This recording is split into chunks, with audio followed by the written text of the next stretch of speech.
raise your hand. Pravir Babu has already raised his hand. Pravir Babu, did you want to say something when we start? Yes, Maharaj. I have a question regarding last class. So the lecture talk. So my question is that I'm just quoting you. Actually, I've actually transcribed the lecture. So it says, you said that all beings in this universe are presented to you, the awareness in you, the awareness, and as nothing but you, the awareness. It appears as different from you. None of these things appear as awareness.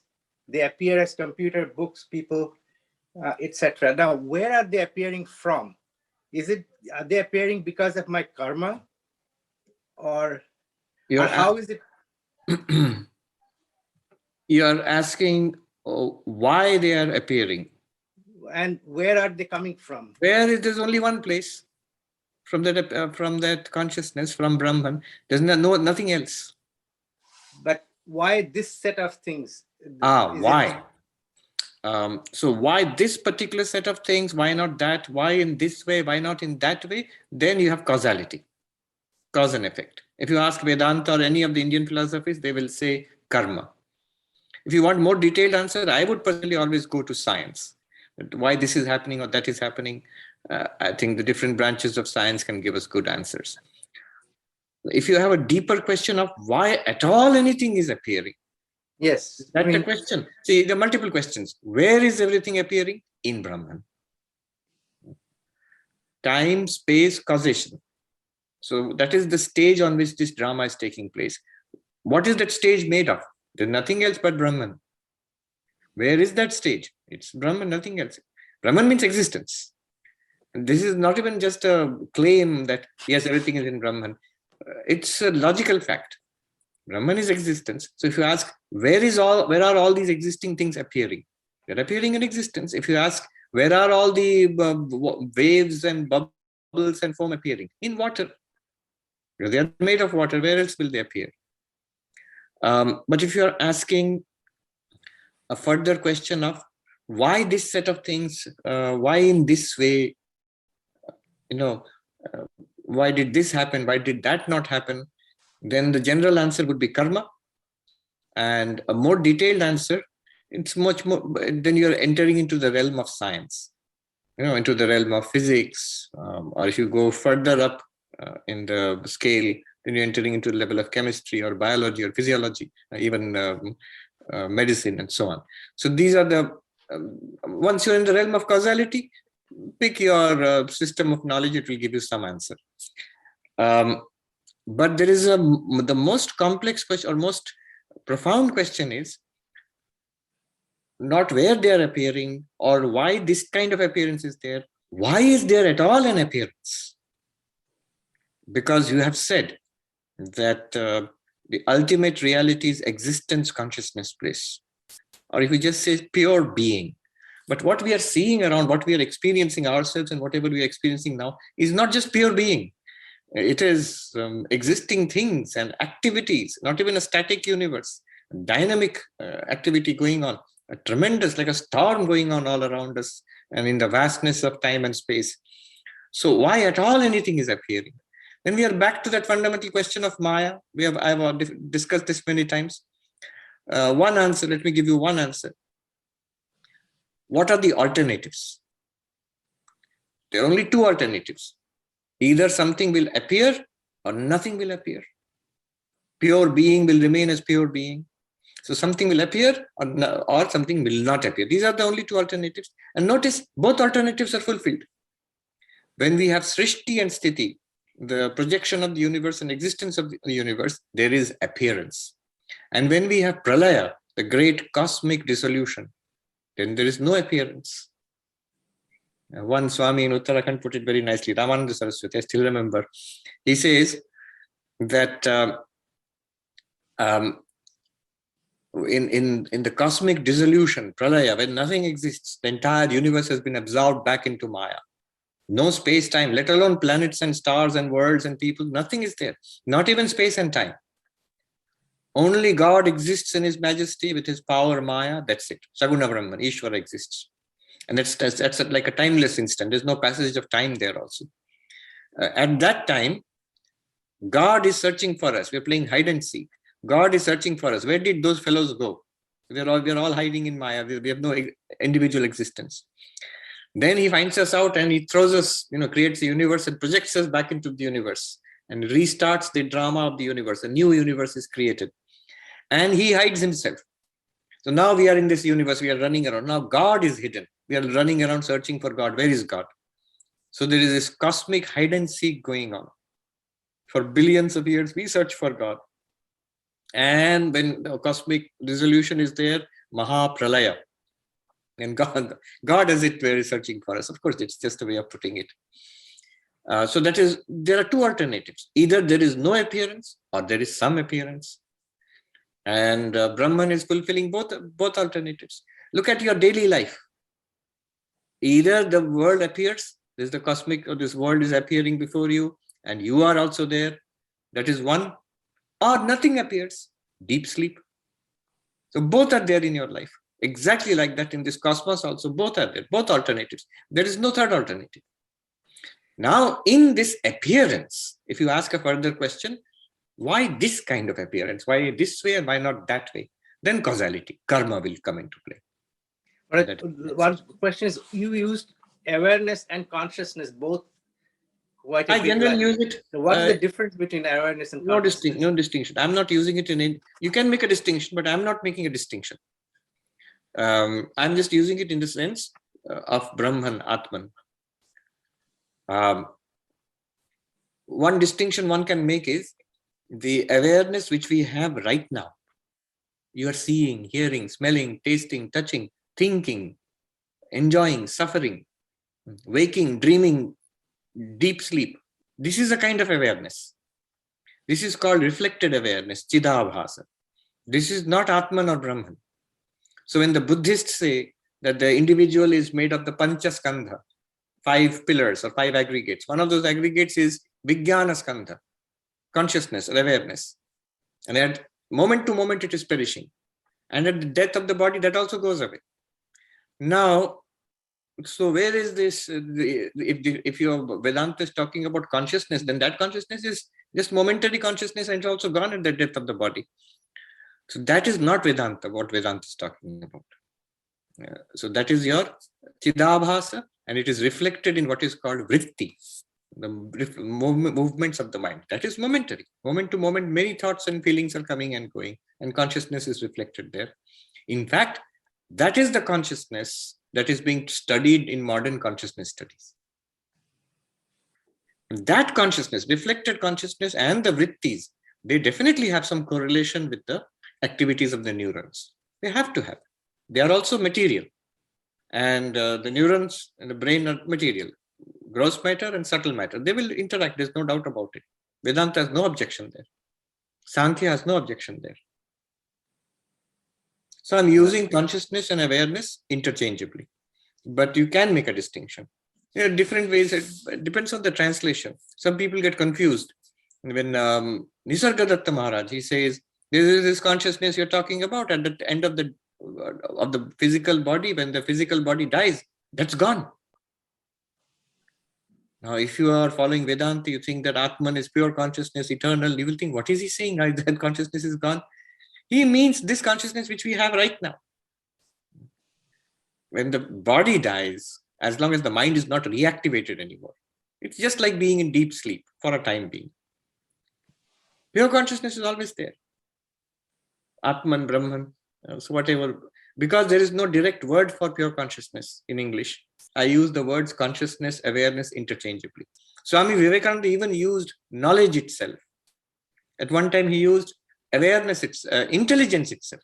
Though intelligence, we now use it in terms of buddhi, as understanding, a particular function of the mind.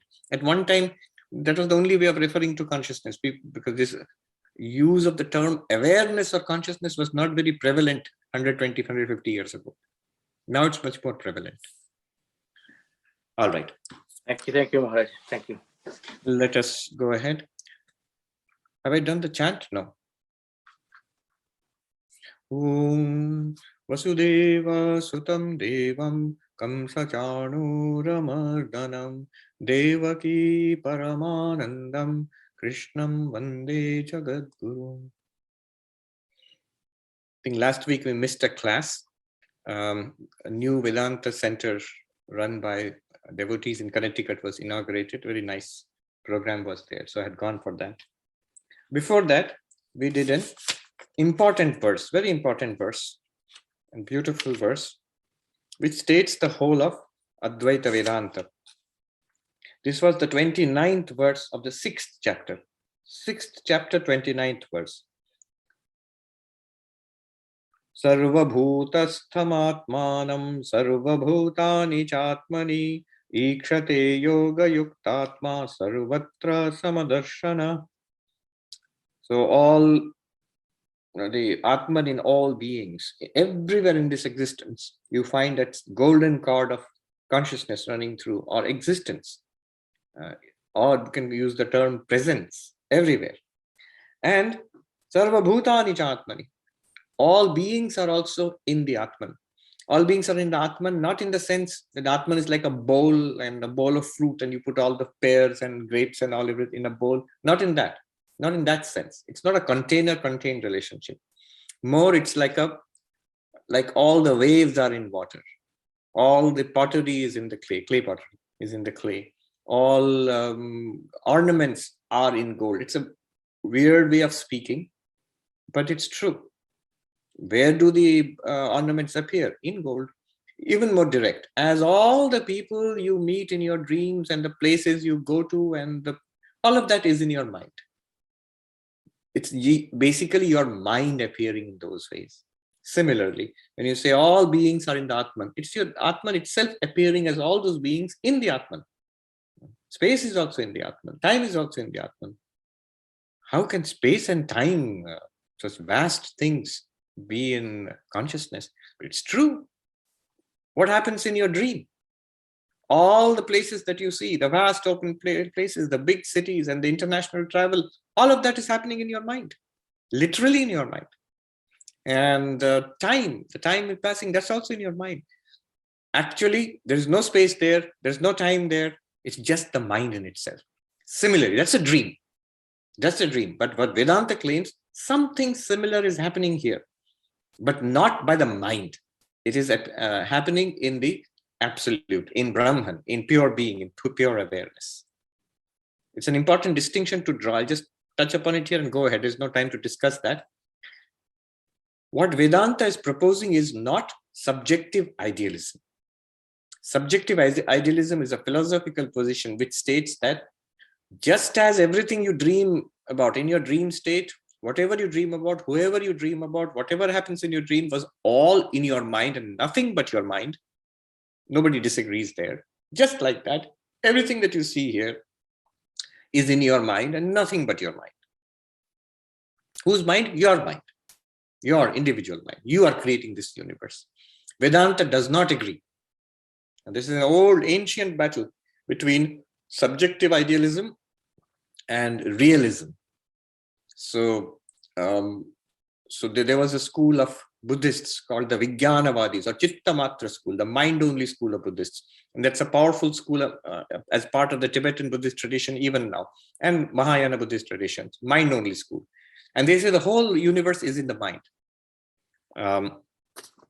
So number of Hindu philosophers attacked this, the Nayayikas, the Purva Mimamsakas, and Shankara finally. The Nayayikas and the Purva Mimamsakas, they attacked this school, understandable, because they are realists.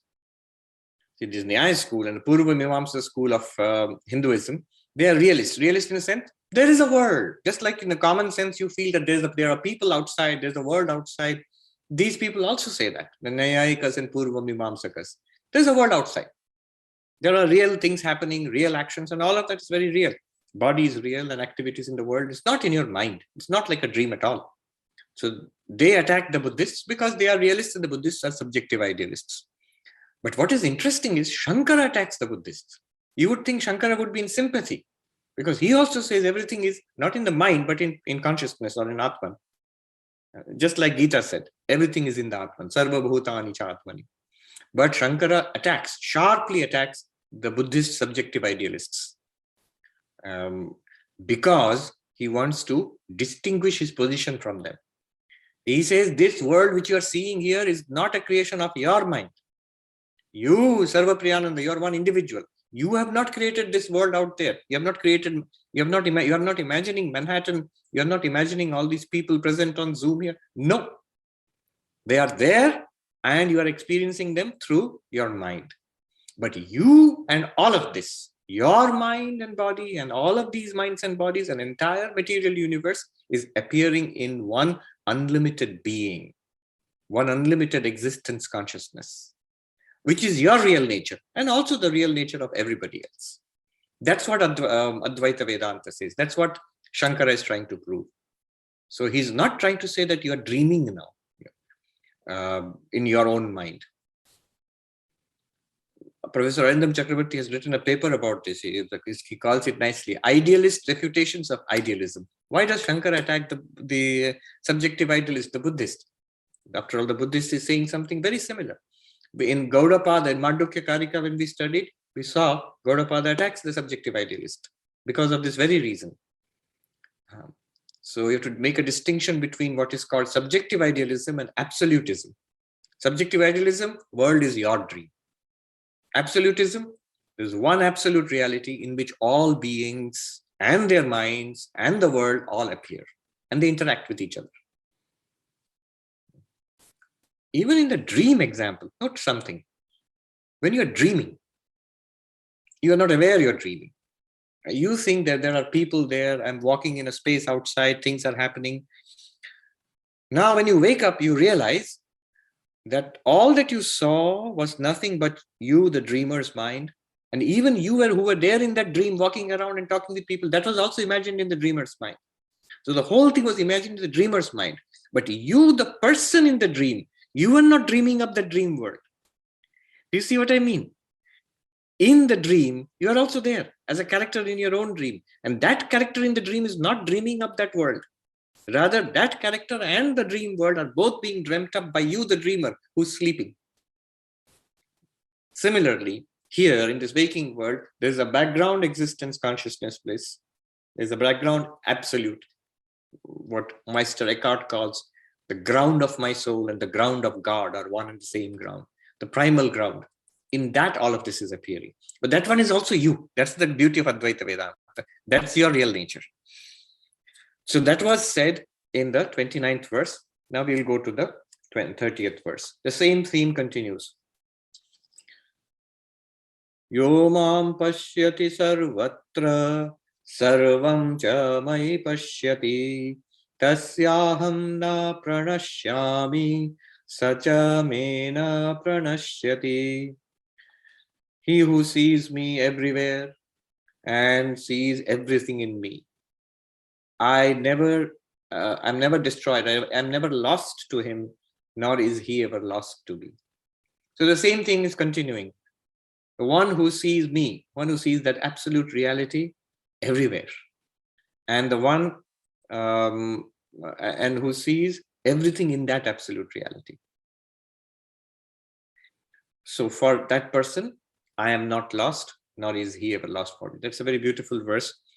Shankaracharya says, when Krishna is saying, I am not lost to this person, Shankaracharya comments, Parokshatam na gamishyāmi. I never become paroksha for that verse. Paroksha means indirect. The reality is always directly available to the enlightened one. Indirect means something you have read about, something you believe in. That's indirect. Something you experienced in a mystic experience at one time. At one time I saw it. Now I don't see it anymore, but I have a beautiful memory of it. That's still indirect. But notice, your experience of yourself, you yourself, that can never be indirect. Right now you're experiencing yourself, whatever way you understand yourself. And that experience is always direct. You never say, yeah, I experienced myself, but that was a long time ago. Nowadays, I don't experience myself. That's ridiculous. You never say, I experienced myself, but I have a beautiful memory of it nowadays. Or you don't say, yes, I know that I exist because I read about it. Some very great scientist gave a lecture that I exist. No, you never say such a thing. Your own existence is direct for you. Now, for the enlightened one, the existence of God, the absolute reality, is direct like that, because it is his or her own existence. Parokshataṁ nagachyati, never becomes indirect. He says, I never become indirect. What happens is that absolute reality. Remember, this is the chapter on meditation.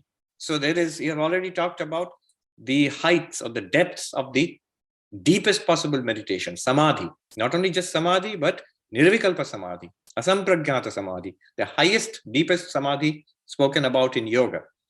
In that samadhi, world is not there. No experience of a material world. No experience of the body, obviously. No experience of the breath. Literally, the breath stops at that time. No experience of the mind. There are no thoughts there. There are no memories there. There are no desires. No perceptions, obviously. No seeing, hearing, smelling, tasting, touching, anything. No sense of ego also. That also fades away. There is only a vast light, which is not an objective light, not a light like this. It's indistinguishable from darkness, if that makes any sense. One monk put it this way. He called it the midnight sun. Just this phrase, anybody who says that the ultimate reality is like a midnight sun. It's really midnight, completely dark, no moon, moonless, midnight. And yet the sun is shining with undimmed glory. How is that possible? Anybody who can say that is an enlightened person, knows what he or she is talking about. That is the experience of samadhi. Now, when that person comes out of samadhi, that person will see that same midnight sun, that same endless, unexpressed, unmanifest glory. Manifest glory, that which is experienced as an object. Unmanifest glory, absolutely real, but not experienced as an object. That which is the unmanifest glory is now manifest as this universe. And as the God of this universe, one consciousness appearing as millions of entities, billions of entities. Behind that is one consciousness. And the same consciousness appearing as you. You means the enlightened one in this body mind. Now you see how after that enlightenment at this stage, how bhakti is again possible. I, the same divinity, now experiences that same divinity in this vastness. And obviously, it's a real divinity. You cannot but bow down in devotion. Your tears cannot but come to your eyes. These mystics talk about every hair standing on its end. You are continuously experiencing God in every experience. Parokshataṁ nagamishyāmi, Shankaracharya beautifully puts it. The Lord says, I never become indirect to this person. I am always directly revealed to this enlightened one. Then all this is a consequence of the last time. We talked about seeing Brahman in all beings and all beings in Brahman. The consequence of that is this. Then the next one. And he also says, Sacha mena praṇaśhyati. And the Lord says, such a devotee never disappears for me, because he and I, Shankaracharya says, he is my Atma. God says, you, the devotee, you are the very self, the soul of God. You are one with God forever. Body will die, individuality will go away, but you are one with God. Then the next one, same theme is continuing. Sarva-bhūta-sthitaṁ yo mam bhajatyekatvam āsthitaḥ sarvathā vartamāno sa yogī mayi vartate. Sarva-bhūta-sthitaṁ yo mam bhajatyekatvam āsthitaḥ. The one who sees me in all beings and worships me as the unity residing in all beings. It's not difficult to understand there is consciousness shining through all bodies and minds. That's not difficult to understand. But that one consciousness is a vast consciousness. It's one. It's a unity. And that is God. That is the absolute reality, the source of this universe, the existence of this universe. That's continuously obvious. And you are that. Tattvamasi, even further than that. You are that. I just said a little while ago, the enlightened one sees that divinity appearing in a million billion different ways as one consciousness behind the entire universe as God, and appearing as you with your body mind. Or a deeper realization would be, the enlightened one sees, or you see, you are appearing in a billion ways as this universe, and also as you, in one way, as this the subject of this experience with this body mind. What a tremendous experience. This one will this one ever be afraid of death? Nothing. Physical death is, I wonder if you will even notice the death of this body, one body. It's nothing to this person. You can flick off a little bit of dirt from your shirt, like that this enlightened one can flick off one body. It's nothing to this person. Now, this person, sarva-bhūta-sthitaṁ yomam bhajatyekatvam āsthitaḥ. I, the Lord, am this one existence consciousness in all beings, in high and low, in the human beings and animals and plants. Everywhere I am this one divinity. And this person worships this divinity as a unity, as one, not as many, many consciousnesses, but one. And beautiful point, whatever be the mode of life, you are always in God. Sarvathā vartamāno. In whatever way this enlightened one exists, whatever way this enlightened one is living, maybe a monk, maybe a householder, a man, a woman, a transgender nowadays you would say, or old person, a young person, it could be a child, in whatever state, could be rich and powerful and famous, could be completely unknown, could be the head of a great religious order and giving instruction and guidance to millions, could be a completely unknown, forgotten beggar sitting on the side of a road or in a cave, in a mountain cave, could be sick and dying. You could sit in meditation and pass away in samadhi, or be sick and dying in a hospital bed in an ICU. Sarvathā vartamāno. Whatever the state of that individual body, whatever it is, that person is irrevocably, choicelessly, always in God. No effort is necessary for that person. So this is moksha, freedom, already attained freedom. From our perspective means those who are watching this entire thing, those who are maybe interested in spiritual life, who see this person as an enlightened person, we say two things. Jivan mukti, videha mukti. Jivan mukti means enlightened while living. In this very life itself, this person whom we saw as the spiritual master, we say he's an enlightened person. This is called jivan mukti, free while living. And you can see all the glory of enlightenment in that person. That's a person's behavior and teaching and just the personality of that person. And then we speak of videha mukti, the bodiless liberation. When we say, oh, our great enlightened master has passed, the body has died. So now what has happened to this enlightened master? He has attained bodiless liberation. If you ask the enlightened master, really, are you liberated while living? Are you liberated after the body dies? Say, what? See, it's funny from that enlightened master's perspective. One monk put it this way very nicely. See the scale of their thinking. He said, even Brahma-jnana, the realization of Brahman, you're making it conditional, dependent, related to one miserable little body. Liberated in that body, bodiless liberation after the death of that body. Can't you stop thinking about that body? Here you're talking about that vastness from which universes appear and play around and disappear. Still concerned, obsessed about one body. Liberated in that body, bodiless liberation. So you see, that's the scale they're thinking of. When you think in that scale, it's completely unimportant. He says it's completely unimportant how this body lives or goes. Swami Vivekananda says, his famous song of the sannyasi.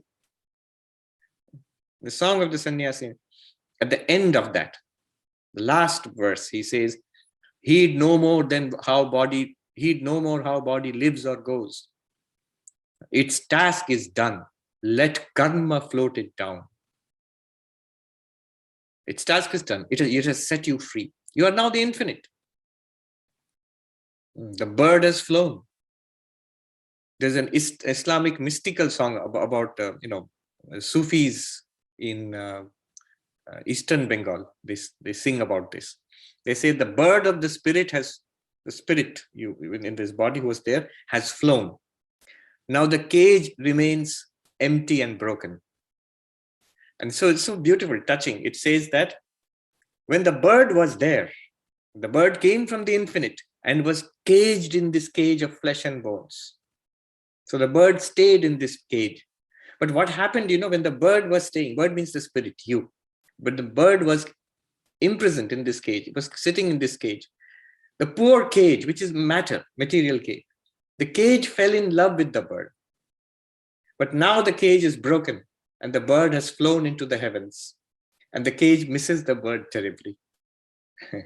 And the cage is crying out to the bird that you are hard-hearted and that you have no pity on me. Here I lie empty and broken, and you fly in the heavens and in the light above. But it's a mystical way of speaking. The cage cannot say that. Don't worry. Don't think that the poor body, I must go back to it. It's feeling sad without me. Don't think like that, because the body ultimately is just name and form. It's nothing other than you yourself. As every body you see in the dream is nothing other than the dreamer's mind. Even this body is also nothing other than you, the unlimited consciousness. It's an appearance in you. But it's a very nice poetic way of putting it. Whatever the condition, this person, the particular body may be dying out of disease in an ICU, maybe even in coma. We've seen it so many times. Amazing things happening. Amazing things need not happen. The person may still be enlightened, but sometimes amazing things happen. I know of this monk, Kalida Maharaj. Some people may have seen. He was a disciple of the Holy Mother. Unfortunately, by the time we became novices, he was very old. He was already in a coma, and he passed. He's a disciple of the Holy Mother, and he established a beautiful ashram in Jamshedpur, very big ashram in the eastern part of India. Many schools. He did a tremendous amount of work. And apparently, for those who have known him, senior monks, many of them, they know him. He was a very, very loving person. He occasionally had visions of the Holy Mother, of Ma Sharada. So you would know that he had a vision when he would declare a feast and feed everybody all around. So that would be a nice occasion for him because he saw the Holy Mother, but everybody else because they would get a feast. Now, I didn't see it myself, but it happened by the time I was already a novice, but unfortunately I didn't see it myself. He was in a comatose state, and there was this Durga Puja, the worship of the Divine Mother, which is performed annually. It's a big festival in Bengal. For 5 days, the worship of the Divine Mother, Durga, is performed. God as mother. So all the monks, we also used to do that. We used to offer lotus flowers at the feet of the image of Durga in those days.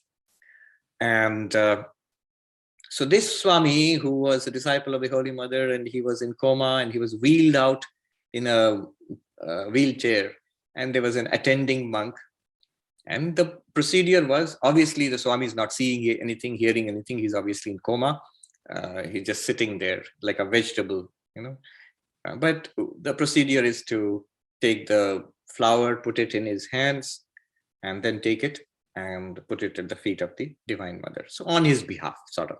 And then you wheel him back to the hospital bed. So they put the flower on his hand. The Swami, somehow the hands, they sort of grasped the flower, maybe like a reflex, holding onto the flower. And after it was a long time, the attending monk tried to get the flower out of his hands and kept saying, trying to pull it out and saying, in case the Swami could hear, Swami, let go. I will put it at the feet. I will do it. We'll put it at the feet of the Divine Mother.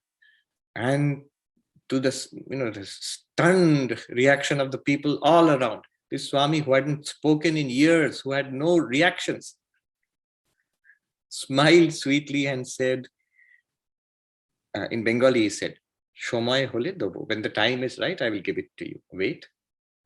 He spoke to that attendant. They were stunned and they looked at him, but that's it. He never spoke again. Who knows what is going on there? But even more than this, the what Krishna says here, suppose he did not speak, suppose he was in coma entirely. From his perspective, there's the spirit which was there, the cage is broken or about to be broken, the spirit has flown into the infinite. So it doesn't matter, even if there are no such spectacular demonstrations of bodilessness or transcending the body. Transcending the body I have seen so many times, but what really transcending the body means, I learned when a disciple of Swami Vijnanananda, it is Swami Vivekananda's birthday yesterday, and I'm going to speak about him on Sunday. The disciple of Swami Vijnanananda, with whom I saw, a very old monk in his late 80s or 90s. Imagine, he was paralyzed in both legs for many years. He was blind in both eyes. I think one hand was paralyzed, probably after a stroke. And he was like this for years and years. Of course, the monks took care of him. But what I want to say is, I saw him closely in the hospital for several weeks. And a more spirited man I've never seen. At no time depression was just the opposite. He was always encouraging everybody, scolding us. He couldn't see us. So I remember one evening in the hospital, we were sitting all around, and as it happens, the monks, evening is coming, we're sitting and gossiping about this and that in the ashram. And the monks who are in the hospital taking care of the patients, they also drop in that particular place where monks stay, the sick monks. So they talk. But it was evening, time for arati, the evening worship. And this old Swami who was lying in his bed, paralyzed, blind, I don't know how he knew it was evening. He shouted from that corner, "Hey, monks, shut up. Time for meditation. Keep quiet." He was like that. If you go to him, he wouldn't give you an opportunity to ask about how he is, about his health. He never spoke about his health, his sufferings. He would immediately ask you to introduce yourself. Where are you from? Which ashram? And how are people in that ashram? How are the devotees doing? Please convey my best wishes, my prayers for their welfare. He would always be in the position of the giver, of the advisor, of the inspirer. I realized that is transcending the body. Completely being unaffected by the problems of the body. That was unforgettable. Anyway, here Sri Krishna says, whatever the condition of the body, whatever the condition of your life, whoever you are or you were before enlightenment, it matters nothing. This person is choicelessly, forever centered in God, effortlessly. Now, the next verse. Next verse is of central importance. 32. Atmopamyena sarvatra samam paśhyati yorjuna sukham va yadi va dukkham sa yogi paramo mataha. So how does this person interact with others? What is the ethical standpoint of this enlightened one? He says, who by comparison with himself looks upon the pleasure and pain in all creatures as similar. That yogi, O Arjuna, is considered the best, who sees the pains and pleasures of others as the same as myself. It hurts when I do this to myself, it'll hurt them.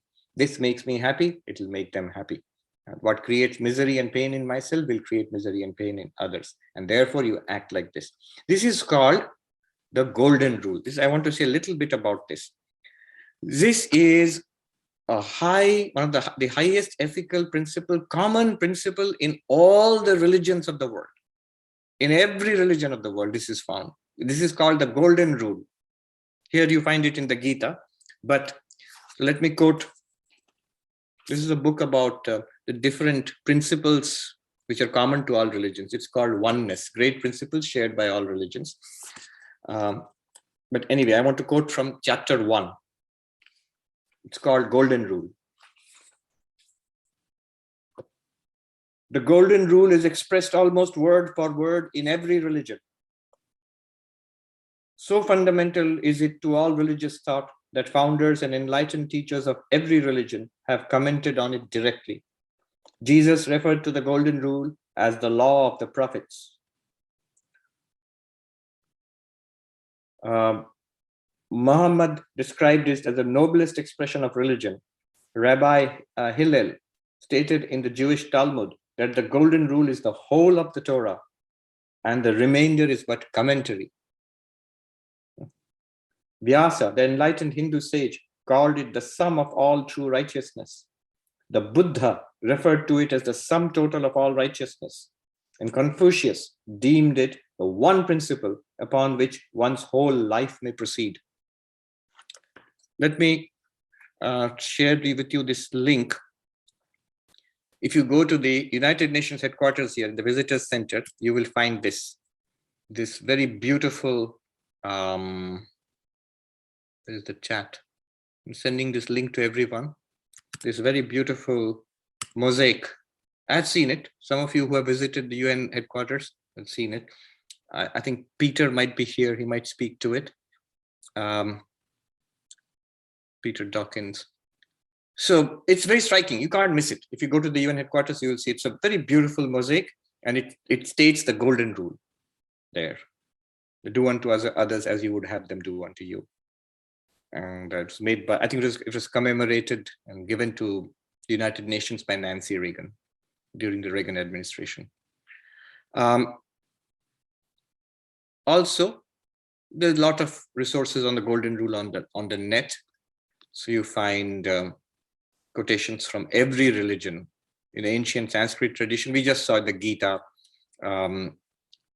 Is a Tamil tradition from the Kural. Do not do unto others what you know has hurt yourself. From the Tirukural.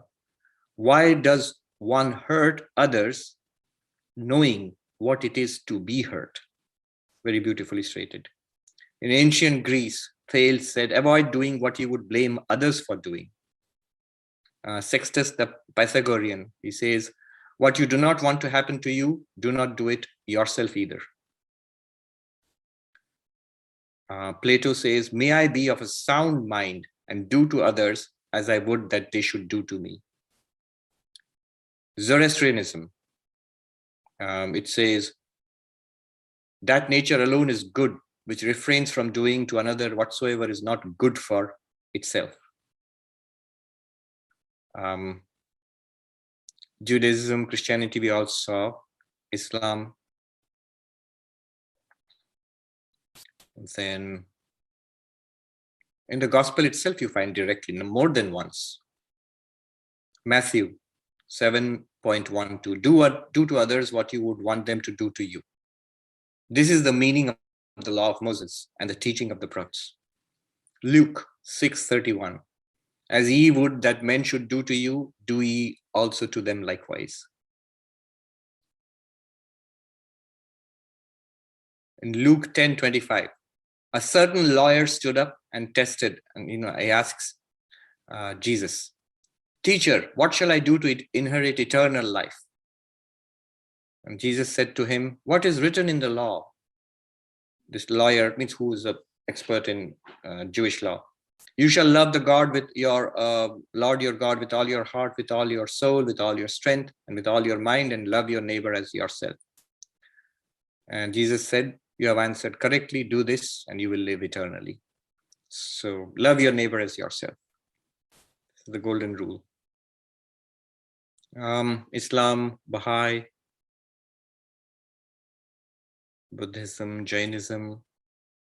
Jainism says, just as a sorrow or pain is not desirable to you, so it is to all which breathe, exist, live, or have any essence of life. Sikhism. Precious like jewels, this is Guru Arjan Dev. Precious like jewels are the minds of all. To hurt them is not at all good. If you desire your beloved with a capital B, God, then hurt thou not anyone's heart.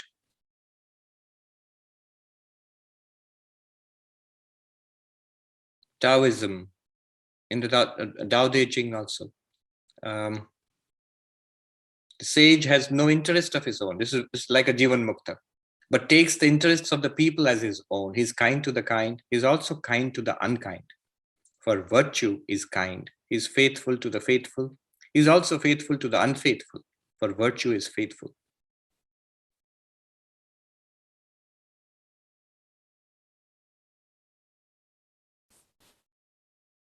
then African religions. Not only that, Greg Epstein, recently there was a controversy, if you see, he is the humanist chaplain at Harvard University, and he was elected as the head of all the chaplains at Harvard University. In all the religions, chaplains are there. So the head was the humanist chaplain, who is an atheist, basically. So there was there were a lot of controversy. So how, this is where we have come, that an atheist becomes the head chaplain of all the chaplains.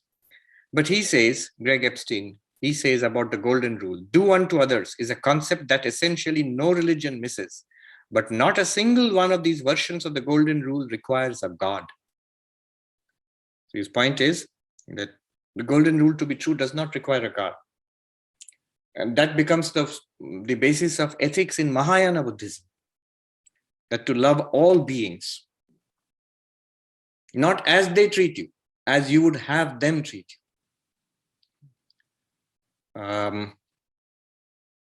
So the Mahayana Buddhists, they practice wonderful meditations. One of the most touching ones is that we have all had endless lives, all of us. So it stands to reason that anyone you meet, at one time or the other, that person in some lifetime, that person would have been your mother, would have taken care of you, and would have loved you endlessly. So all beings should be treated as your own mother, and you should work to serve and free all beings. And the greatest service, of course, is liberation. So you should work for the liberation of all beings. What a beautiful sentiment. So let me see if there are any questions. So this is called the golden rule.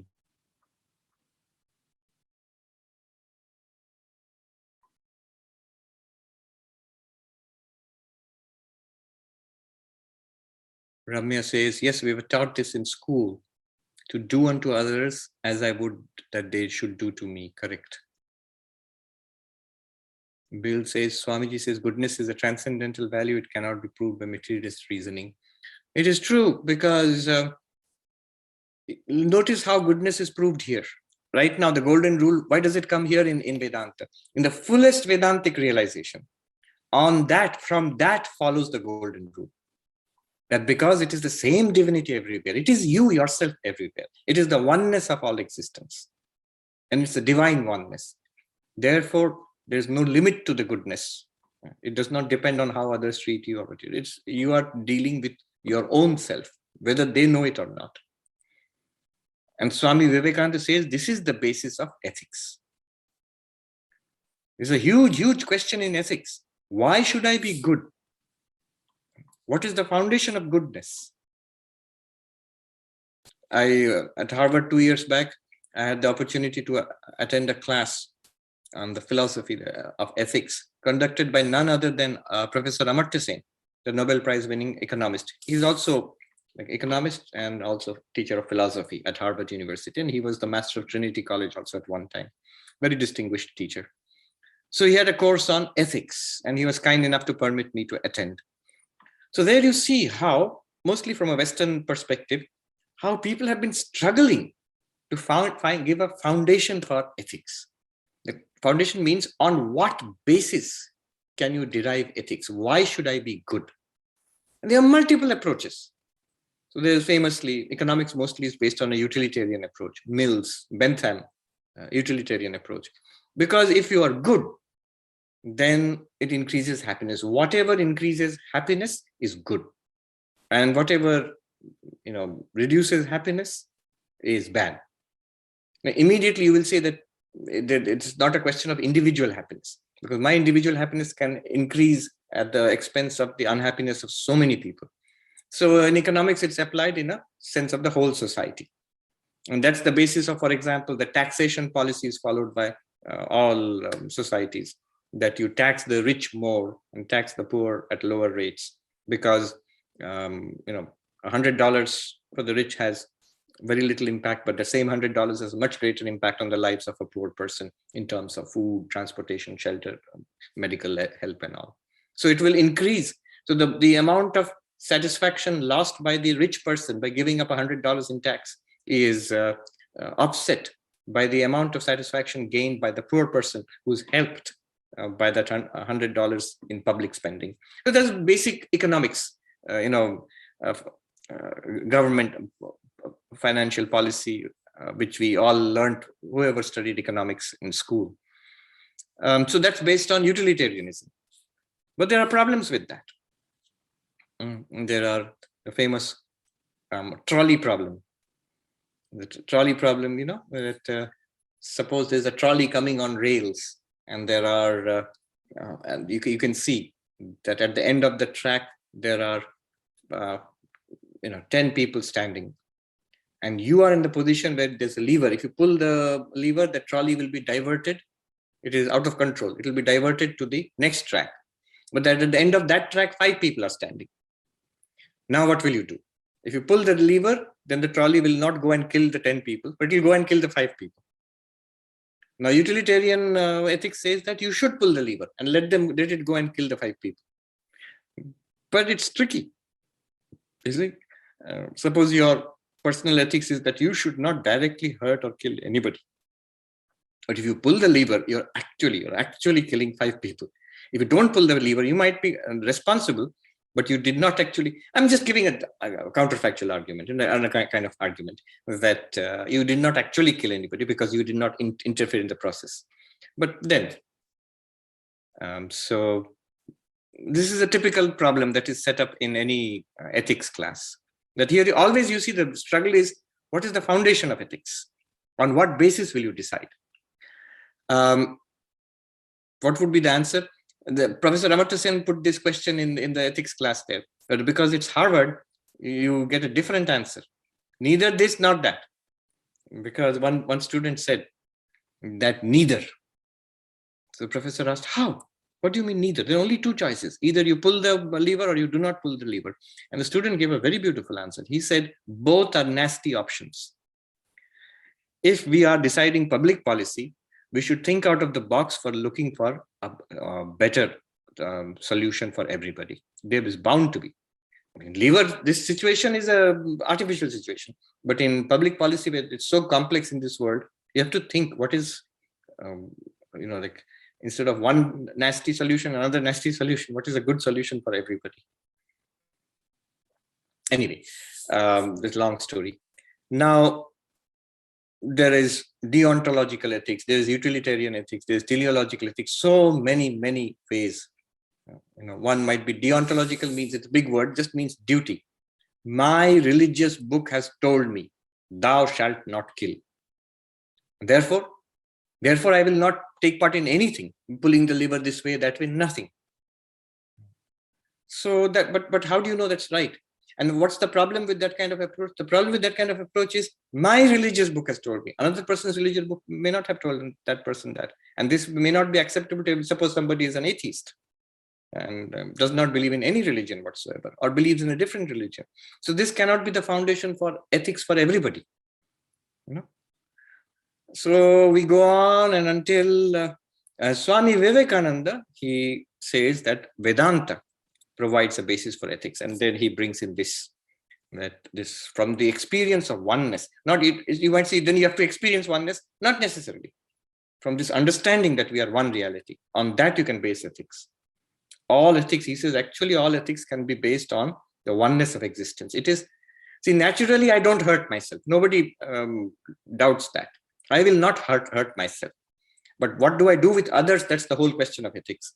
Now, if I can in some way understand the others as myself, so the same care that I take for myself, I will take for others. That is where the golden rule comes from.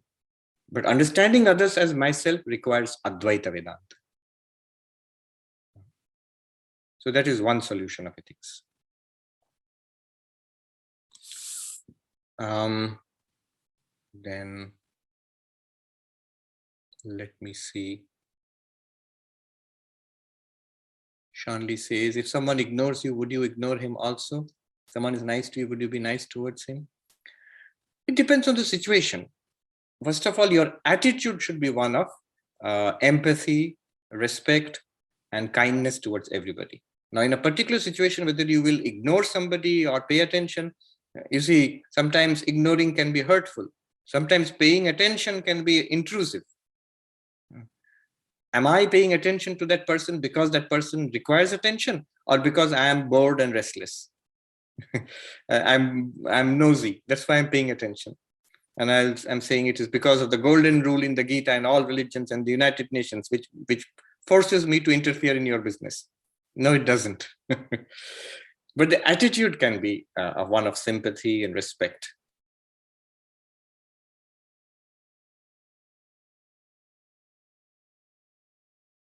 Is it better to live with self-respect? Always. Why will you not have self-respect? Imagine what your self is. It is one with God. It is divinity itself. Of course, you will have respect for yourself. Abhijit says, regarding Sri Shankaracharya's argument against subjective idealism, is the subjective idealism in dispute here, or is it something more? I don't know what you're asking, Abhijit. Are you asking what are the arguments in favor and against? Abhijit is there?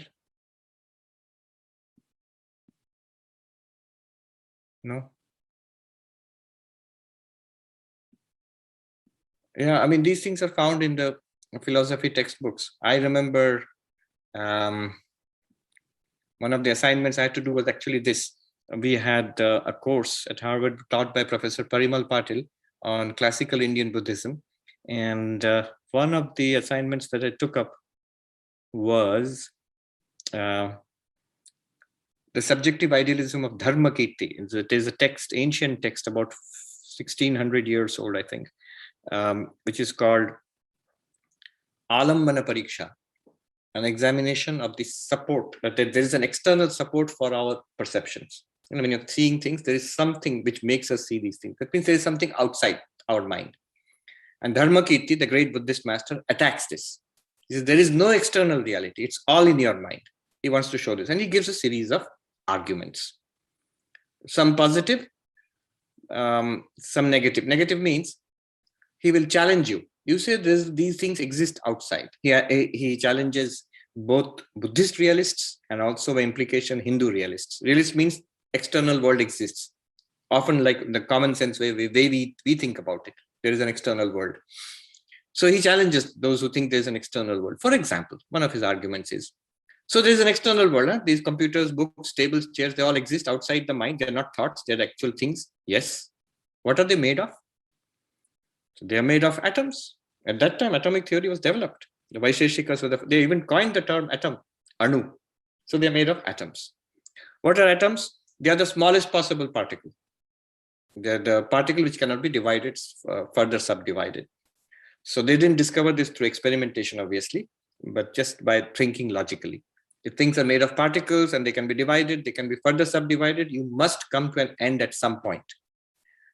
So the particle which cannot be divided any further. So this dimensionless particle is an atom. But then obviously the logical difficulties. If that atom does not have dimensions, then it will be so tiny, it will have no extension, no breadth, height, width, anything. So if you put two atoms together, which are dimensionless, you will still get a dimensionless point. No matter how many atoms you put together, you will still get an infinitesimally small point. Do you see what I'm saying? It's the same problem which we had with geometry. A point is this geometrical entity which has no length, no breadth. But if you have that, and then so many number of points makes a straight line, that's logically not possible. If you remember our geometry which we learned in school. So he attacks the concept of atoms. That if this is your concept of atoms, no matter how many atoms you put together, you will not be able to make a table or a chair. They're the concept of atoms and molecules. He says that it's not possible. So he demolishes your idea of indivisible particles making external entities. So that's one kind of argument. It shows that your idea of making externally existing objects is not valid. Then he shows why his idea is better, that all objects are in your mind. He says, Dhiyo tad nilo tad dhiya bheda. Blue and the experience of blue, the cognition of blue and the cognition of blue are indistinguishable. What he means by that is, notice all our experiences and that's all we have in life, just experiences. The experience, the object of experience and the experience are the same thing. Think about anything that you are seeing here right now. You are seeing people, computers, but they are all in your experience. All the objects are in your experience. Have you ever had an experience of an object outside your experience? The moment you have an experience of an object outside your experience becomes a part of your experience. It's logically impossible to experience anything outside experience. So everything that you can have experienced till now, and you can possibly experience ever in future, has to be part of your cognition. Otherwise, you can't experience it. And therefore, there is no grounds for thinking there is anything outside cognition, outside the mind, outside experience, and external to the world. So like this, he argues. And Shankara hits back hard and demolishes all of this. The assignment we had to do was not with Shankara. It was by the great, that I chose to do, was a great Purva Mimamsa philosopher, Kumarila Bhatta, who was an elder contemporary of Shankaracharya. He is a realist. The world, external world exists. And this is madness to think that there's no external world. That's all a dream. And so he gives multiple arguments. For example, this subjective idealism does not work. For example, why not? He says, Kumarila Bhatta, now he's attacking Dharmakirti. Kumarila Bhatta lived about a couple of 100 years or 300 years after Dharmakirti. He has this essay called Niralambavada. Niralambavada, an examination of the theory that there is no external support, no external entity. So his arguments are like this. So there's nothing external. It's all internal in your mind. Yes. Then where did this distinction between internal and external come? Why at all is this distinction there in our lives between the internal and external? Another question. How would you distinguish truth from falsehood? I imagine I eat a cookie and I imagine eating 2 more cookies. So have I eaten 3 cookies or 1 cookie? You would say you ate 1 cookie, Swami, and the other 2 you imagine. But according to you, O Buddhist, mind-only philosopher, the cookie which I ate was also in my mind, and the cookies I imagined in the mind were also in my mind. Where is the distinction between imagination and reality in your system? Like this. So many attacks. It's sort of like a forensic thing, tremendous attack Kumarila mounts on and tears it apart. The mind-only arguments of Dharmakirti. Yeah.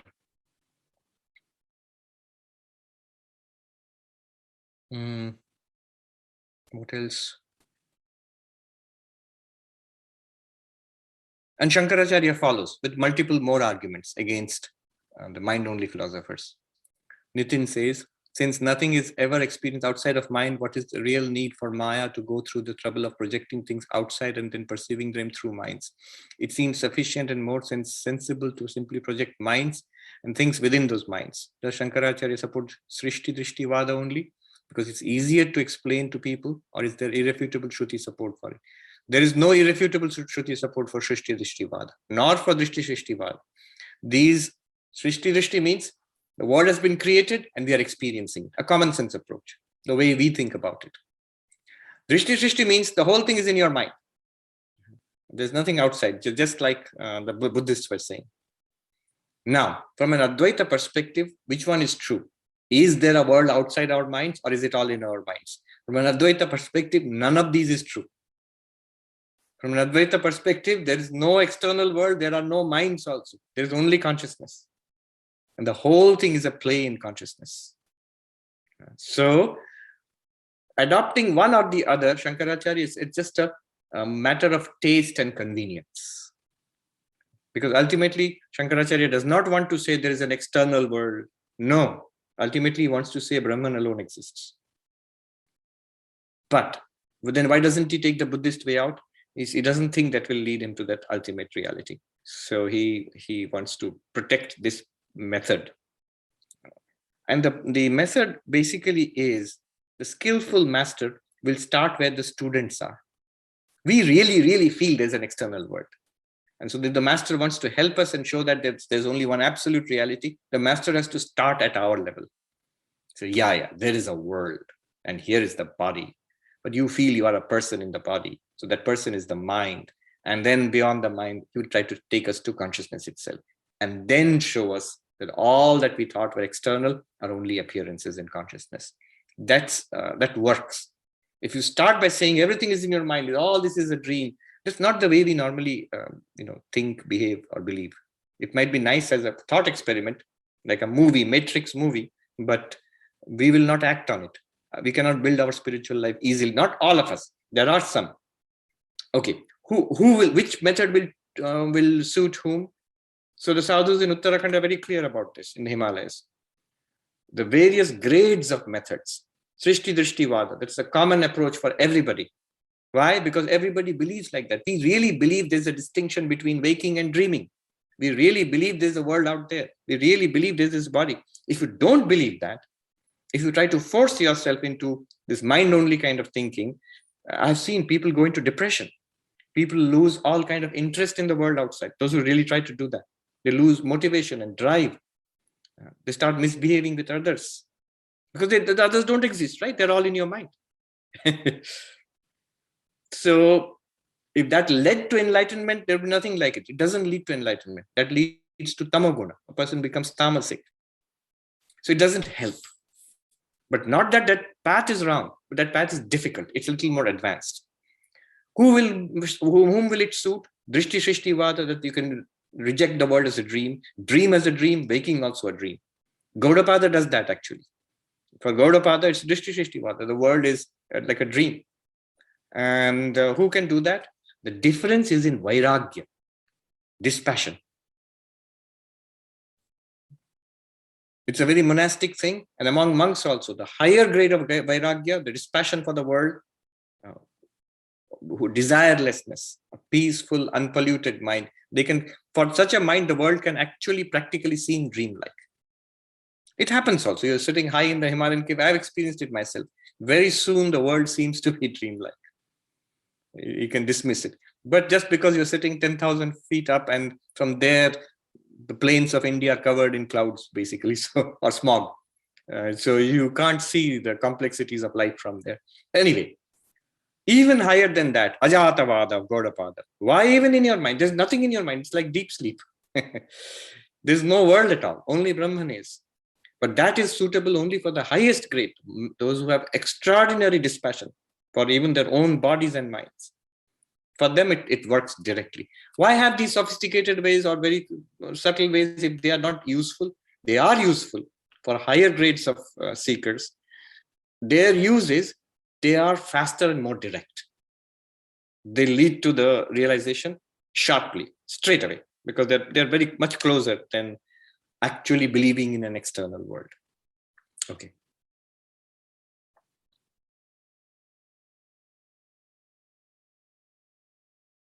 So this last one, let me take this. Oh, there are more messages coming in. Hold on to that. Let me take a couple. Gita Dev says, I need a small clarification. Every time I'm seeing anything in this world, or more generally sensing other objects or beings in this world, I'm constantly being reminded of being aware and being nothing but pure awareness itself, and that all other objects are also nothing but pure awareness ultimately, since they appear only in my awareness and not anywhere else. Is that correct? If this is the case, then how do I keep this in the forefront of my mind while interacting with the world? How to distinguish between the Vyavaharika Satta from the Paramarthika Satta? Does Nididhyasana help? If everything is reminding of you, the pure awareness, then everything becomes meditation. In Vedanta, we say, Yatra yatra mano yati, tatra tatra samadhaya. Whatever the mind, wherever the mind goes means whatever the mind thinks about, that itself will lead to samadhi. Every thought, every experience becomes samadhi then. The Kena Upanishad says, Pratibodha viditam matam, amritatvam hi vindate. When you realize Brahman in every experience, that means many experiences are coming, walking, talking, eating. These are all experiences. Thousands of experiences are coming throughout the day. And in each of these experiences, Brahman is revealed. Why should it not be so? Isn't the water revealed in each wave? 10,000 waves. Each wave reveals water. Pots of clay. Each pot reveals the clay. Each ornament reveals the gold. Does it not? Naturally, because it is gold. Every experience is nothing other than pure consciousness. So that itself is a meditation, but it's a pretty high meditation.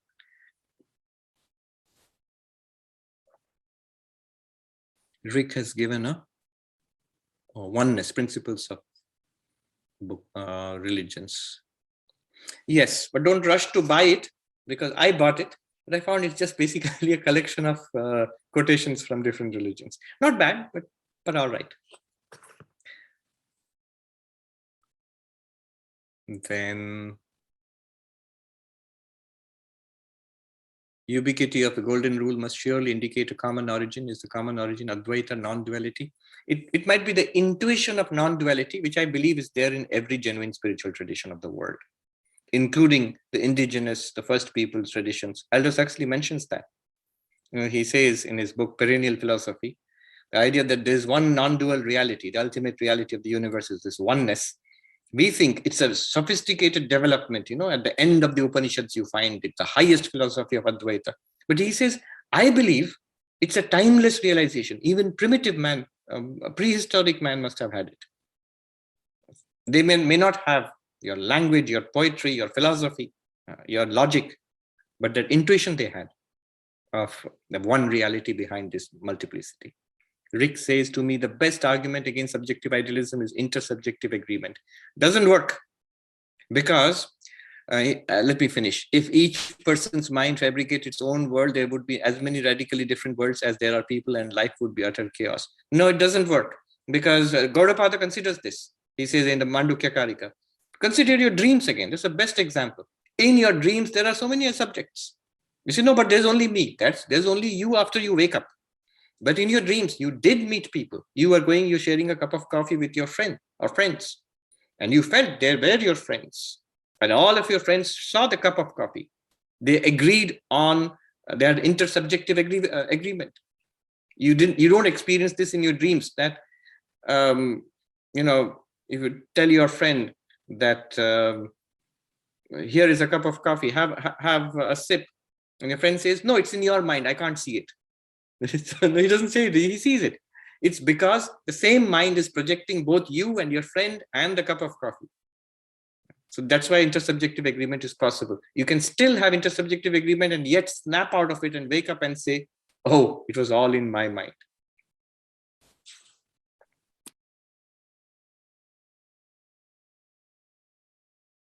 But even in Gaudapada's dream example, all the dream friends see the same world. That's true. That's why they have intersubjective agreement, and yet it's a dream. So you see, there are not multiple subjects there. There's only one subject, and they projected so many things. So it was all in the mind, yet it seemed to be many subjects, and they all agreed that is a common. So intersubjective agreement is not an argument for an external world, a common public external world. The argument is because we perceive this external world, all of us, we seem to agree, therefore it must be there. But it could be a dream. You could just wake up and see, I missed the Vedanta class, I was dreaming. And in the dream, we had intersubjective experience. Intersubjective agreement. Siddharth says, okay, I'll stop with this. Siddharth says, sometimes we fail to accept negative facts and delude ourselves that it did not happen. Doing this is helpful in keeping one happy. One accepts everything in the mind, the task becomes easier. Something bad never really happened. Okay, this is an important point actually, what Siddhartha said. One sadhu in Uttarakhand said this, quite apart from all the philosophy we're discussing, one good way of facing problems in life, subtle way, but a powerful way. Notice that every problem that you've faced, even every annoying person you've faced, and the bad treatment that you have received by that person, the nasty word somebody has said to you, or even an ache or a pain which you have suffered, all of that had to come in your mind and appear as thoughts and perceptions in your mind for you to experience it. Nobody can deny this. Now, whether that person exists outside or not, what that person actually said outside your mind, whatever it is, what actually impacted you, what actually hurt you, what actually disturbed you and insulted you was entirely in your mind. Can you understand this? It's a simple fact. It's just so, but that person is there. He did insult me. Who knows? But that insult, if you're a realist, you will say there is a person outside who said nasty things, insulting things. But the fact is, even if that person exists, even if that person did all those bad things, you have no direct experience of it. Whatever you experience has been presented by the mind. So Siddhartha is pointing out something very subtly, very important. It's your mind which creates nice people and lovable people and hateful people and miserable experiences and nice experiences. Whatever that is created, the entire magic panorama is the Buddhists say it's a magic display of your mind, and like a cosmic illusion generated by your mind all the time. And that helps to give you some peace of mind.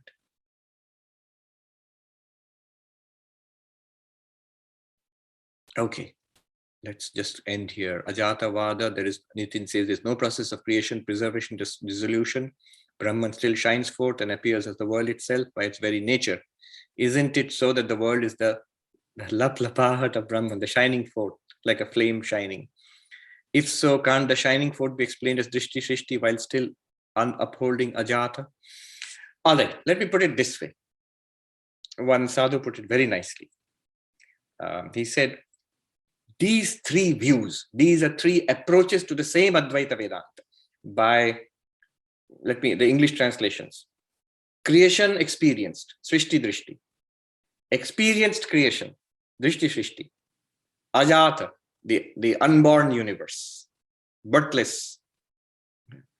These three, each more radical and more sophisticated than the other. These are methodologies or pathways. They will all lead you to the same realization. By taking the common highway, which everybody takes, you will not get a lower grade of Brahman. And by following Gaudapada, Ajatavada, you don't get a Brahman plus plus. You don't get you're on a, no. How do you understand the difference between these three paths? One Swami put it so beautifully, I'll leave you with this idea. Fantastic idea, he said. He said, with the waking world paradigm, if you try to understand Advaita Vedanta, it is Srishti Drishti. With the dream world paradigm, if you try to understand Advaita Vedanta, it is Drishti Shrishti. With the deep sleep paradigm, if you try to understand Advaita Vedanta, it is Ajatavada. This is the secret. It's a profound secret. All right. Om Shanti Shanti Shanti Harihi Om Tat Sat Shri Rama Krishna Arpanamastu.